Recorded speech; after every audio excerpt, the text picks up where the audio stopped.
आज म बनाउनेछु कुखुराको पेट। नमस्ते साथीहरु, मेरो नाम हो मेरी।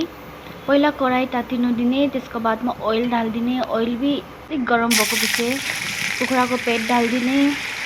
त्यसको बादमा अलिक देरी रातो रातो फ्राई गर्ने हो। फ्राई गरेपछि अदरक लसुनको पेस्ट ढाल्दिने। त्यसलाई भी अलिक देरी पाक्नु दिने। अलिक देरी पाकेपछि प्याज ढाल्दिने। प्याज ढालेर भी प्याज भी अलिक देरी फ्राई हुनु दिने। प्याज भी अलिक देरी फ्राई भएपछि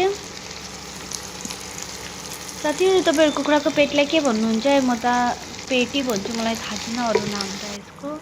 त्यसको बादमा ढाल्ने हल्दी। हल्दी ढालेको पछि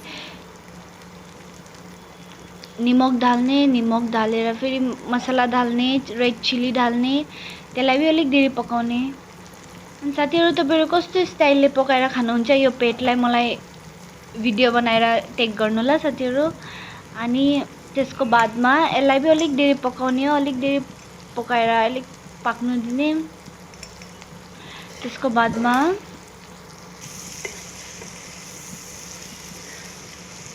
टमेटो ढाल्ने। टमेटो भी अलिक देरी पाक्नु दिने।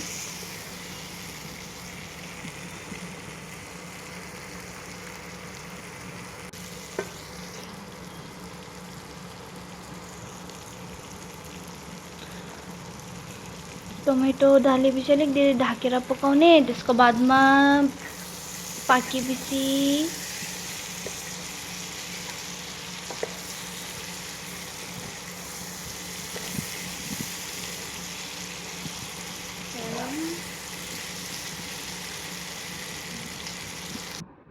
यस्तो देखिन्छ पाकेपछि। अनि अब सानो सानो काटेर धनिया ढाल्दिने हो। त्यसको बादमा रेडी भइजान्छ। साथीहरु, तपाईहरु भी बनाएर खानु ल। म भी अनि मलाई डीएम गर्नु कस्तो लाग्यो भनेर। Thank you for watching my video. Bye, see you in the next video.